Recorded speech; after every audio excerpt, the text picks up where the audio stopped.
हे guys, मैं हूं Geetika and welcome back to study with Geetika. तो आज मैं अपना डेली रूटीन शेयर करूंगी जिसमें मैं आपको बताऊं कि मैं रियाज कैसे करती हूँ, कितनी देर करती हूँ और मुझे कितनी देर करना चाहिए, और मैं किस स्टेज पे हूँ, मैं बिगनर हूँ या मैं एडवांस हूँ या मैं मॉडरेट हूँ, सब बताऊंगी। हाँ, इसी को जानने के लिए पूरी वीडियो देखिएगा अंत तक। तो सबसे पहले मैं स्टार्ट करूंगी तबले से, क्योंकि अभी मेरा तबले की प्रयास चल रहा है। क्योंकि मैं सुबह उठ के वोकल रियाज करती हूँ, इतनी जल्दी नहीं उठती, मैं थोड़ा जल्दी उठती हूँ। उसके बाद मैं अपना तबले का रियाज करती हूँ, फिर मैं पढ़ने बैठती हूँ, क्योंकि अब एग्जाम खत्म हो गया तो मुझे रियाज पे भी ध्यान देना होगा।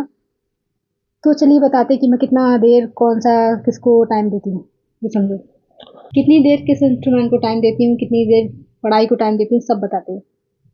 तो देखो, मैं जल्दी नहीं उठती, ठीक है। दूसरी बात, मैं जितने बजे भी उठूँ, चाहे मैं 6 बजे उठूँ, चाहे मैं 7 बजे उठूँ, चाहे मैं 8 बजे उठूँ, मेरे लिए कंपल्सरी रहता है, कंसिस्टेंसी होनी चाहिए किसी भी चीज़ को करने के लिए। मुझे कंसिस्टेंसी बनाए रखनी है। जैसे मान लो मैं अगर से रियाज करी हूँ वोकल का, मैंने उससे पहले कभी ध्यान नहीं दिया, ठीक है। मैं ईमानदारी से बताती हूँ, मैं वोकल का रियाज अगर से कर रही हूँ, तो मेरे स्वर परफेक्ट, थोड़ा थोड़ा परफेक्ट लगने लगे। ऐसा नहीं कि लग नहीं रहा है, मेरा स्केल सही हो रहा है। उसके बाद मैं सुबह उठ के 9 बजे उठूँ, चाहे मैं 8 बजे उठूँ, मैं रियाज करती हूँ। लोग कहते हैं खरच का रियाज मॉर्निंग में कंपलसरी होता है, मैं मानती हूँ मॉर्निंग में कंपलसरी होता है। बट अगर आप नहीं उठ पा रहे हो तो इट मीन्स ये तो नहीं कि आप रियाज ही नहीं करोगे, मतलब क्या रियाज छोड़ दोगे, मतलब। तो देखो, ऐसा नहीं होता है कि अगर हम मॉर्निंग में नहीं उठ पा रहे हैं तो हम रियाज छोड़ देंगे। हम कोशिश तो करेंगे ना। मान लो, हो सकता है जो मॉर्निंग में हम रियाज करें उसमें हमारे वोकल कॉर्ड्स एकदम रिलैक्स होते हैं, हमारा माइंड रिलैक्स होता है, तो वो चीज़ हमें जल्दी गिने। बट अगर हम नहीं उठ पा रहे हैं तो हम रियाज 10 बजे भी कर सकते हैं और 9 बजे भी कर सकते हैं। अगर आप नहीं करोगे तो आपको प्रॉब्लम होगी। ऐसा नहीं है कि उस्ताद ने कहा कि अगर आप 5 बजे ही उठ के रियाज करो, आप उसके अलावा रियाज नहीं कर सकते हो। कर सकते हो, ईमानदारी रखनी होती है, रियाज में कंसिस्टेंसी रखनी होती है। तो मुझे लगता है कंसिस्टेंसी ज़रूरी है।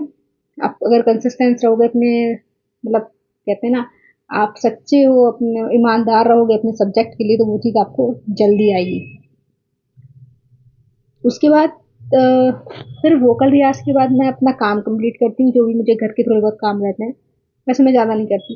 उसके बाद मैं अपना तबला प्रैक्टिस करती हूँ। तबला ईमानदारी से मैं बताऊंगी आधा घंटा प्रैक्टिस कर, आधा घंटा मुझे तिरगिट प्रैक्टिस करनी होती है, क्योंकि मुझे तिरगिट नहीं आता है, मेरे हाथ में तिरगिट फंसता है। मुझे क्रिकेट में वजन चाहिए, और जो वजन है वो नहीं आ पा रहा है, तो हाथ में वजन लाना है। अब देखो, मैंने एमपीए किया है, ऐसा भी नहीं कि मैंने एमपीए कंप्लीट हो गया तो मैं इसको छोड़ दूँ। हम नहीं छोड़ सकते, हम संगीत में, हम संगीत के स्टूडेंट हैं। अगर हमने इसको चूज किया या इसने हमको चूज किया है, मैंने तो ये सुना है कि संगीत आपको चूज करता है, आप संगीत को नहीं चूज करते हो। तो हम लोग बहुत कहते हैं ना, किस्मत वाले की संगीत ने हमें चूज किया है, तो हमें उसको टाइम देना होगा, हमें उसको निखारना होता है। कभी भी आप इसमें परफेक्ट नहीं हो सकते हो। आप कहो कि कोई परफेक्ट है, परफेक्ट नहीं हो, उसको हमेशा एक कमी लगेगी कि यार मुझे तो अभी ये नहीं आता, मुझे तो अभी ये नहीं आता। कोई कितना भी अच्छा गायक हो, कोई कितना भी अच्छा वादक हो, प्रैक्टिस सबके लिए ज़रूरी है। अगर वो 1-2 दिन भी प्रैक्टिस नहीं करेगा तो वो नीचे चला जाएगा। यही मेरे संग होता है। अगर मैं रियाज को 1 हफ्ते छोड़ दूँ तो मेरा जो साह है ना, वो हिलने लगता है, वो एकदम स्टेबल नहीं रहता है। तो मुझे लगता है कंसिस्टेंसी बहुत ज़रूरी है। भले ही आप 10 मिनट रियाज कर रहे हो या 20 मिनट रियाज कर रहे हो। मेरा देखो रूटीन रहता है, सबसे पहले मैं रियाज का रूटीन आपको बताती हूँ। देखो, मेरा रूटीन रहता है 10 मिनट हमिंग, सा का रियाज और आकार का रियाज, और उसमें ई का रियाज मीन्स इकार। उसके बाद मैं 20 मिनट खरज का रियाज करती हूँ, और वो वाईटी पे जो रियाज टीवी चैनल करके है, मैं उनके साथ रियाज करती हूँ आधा घंटा, और 20 मिनट करती हूँ खरज का रियाज। उसके बाद मैं अलंकार की प्रैक्टिस करती हूँ, मतलब आई थिंक 10 अलंकार की प्रैक्टिस करती हूँ डेली। आधे घंटे या 45 मिनट में पूरे हो जाते हैं। मैंने कभी टाइम नोटिस नहीं किया है, क्योंकि टाइम नोटिस करने से अच्छा है आप उस चीज़ पे ध्यान दो। कितना भी टाइम लगे, आपको रियाज करना है। अगर आपका मन नहीं है तो आप 10 मिनट कर लो, वरना आपको अच्छे से रियाज करना ही करना है। टाइम मैंडेटरी नहीं होता है, आपका ध्यान थोड़ा सा केंद्रित होना चाहिए। मतलब अगर आपका ध्यान नहीं लग रहा है, आप 1 घंटा बैठ रहे हो, 2 घंटा बैठ रहे हो, तो आप कुछ नहीं गेन कर रहे हो। अगर आप सा लगा रहे हो, 20 मिनट भी सा लगा रहे हो, तो यहाँ पे आपको एकदम आपके दिमाग में तो होना चाहिए ना कि मैं सा लगा रही हूँ, ठीक लग रहा है कि नहीं लग रहा है। उसके बाद फिर मैं अपना अलंकार करने के बाद एक राग चूज करती हूँ। आजकल मैंने तरवारी राग को चूज किया है, क्योंकि मैंने बचपन से वो सीखा था। तो उसमें एक तो गाधानी स्वर कोमल लगते हैं, मेरे कोमल स्वर की प्रैक्टिस हो रही है। अभी तक मैं शुद्ध स्वर पे ध्यान दे रही थी, अगस्त से अभी तक। बट अब मैंने कोमल स्वर पे भी ध्यान देना स्टार्ट किया। मुझे लगा कि हर स्वर पे ध्यान देना चाहिए। एक्चुअली उस समय क्या था, मुझे कुछ नहीं आता था, मैं एकदम ब्लैंक थी। मैंने इतने दिन से प्रैक्टिस ही नहीं की। जब से प्रभाकर किया मैंने छोड़ दिया था, फिर वो बीच में लॉकडाउन, तो फिर गड़बड़ हो गया था। अभी से मैंने स्टार्ट किया है। तो सबसे पहले शुद्ध स्वर को थोड़ा सा अच्छा किया है, मतलब लगने लगे हैं। परफेक्ट तो नहीं कह सकते, क्योंकि परफेक्ट तो एक गुरुजन ही बता सकते हैं कि लग रहे हैं नहीं लग रहे हैं। मेरे हिसाब से थोड़े थोड़े लग रहा है। उसके बाद अब मैंने गाधानी स्वर कोमल लिया है, क्योंकि राग गाने से क्या होता है, आपके सारे स्वर की प्रैक्टिस होती है।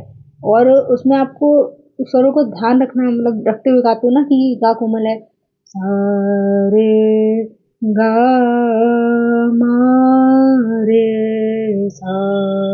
मुझे पता है इतना परफेक्ट नहीं है, लेकिन जो भी मैं गेन कर रही हूँ चीजें से, मुझे लग रहा है कि मेरा सुधार हुआ है। सुधार देखो आपको भी पता चल जाता है, अगर आप एक संगीत इतने दिन से सीख रहे हो, इतने साल हो गए हैं, तो सुधार आपको अच्छे से पता चलता है। ये मेरे वोकल रियाज का टाइम टेबल था। अब मैं आपको बताती हूँ तबला रियाज का। तबले में मैं आधा घंटा देती हूँ। सबसे पहले मैं धा दिन धुंधा तीन तीन ताल का लहरा लगाती हूँ। उसमें मैं रियाज करती हूँ धाधा त्रिकट धाधा तूना। तो त्रिकट के बोलों को स्पष्ट करने के लिए, उसमें वजन लाने के लिए मैं धाधा त्रिकट धाधा तूना का रियाज कर रही हूँ। और कल मैंने एक इंस्टा पे एक नया कायदा सीखा है, धाती धातर गिर तक तिरगिड़ धाती दागे तीना कीना ताती तातर गिर तक तिरगिड़ धाती दागे धीना गीना धाती।